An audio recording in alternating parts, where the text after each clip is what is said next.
nung teacher sa nasa nandyan, umuwi, nung nakaraan.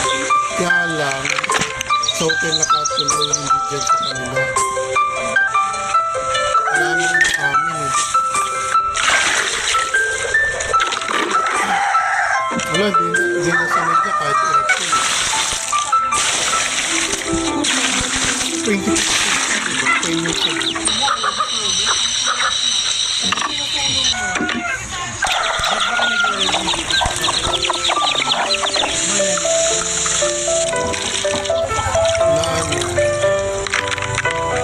Labo ko ng mga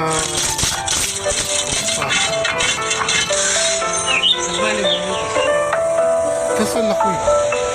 Nalaman niya? Alam niya. Inaayos niya niya.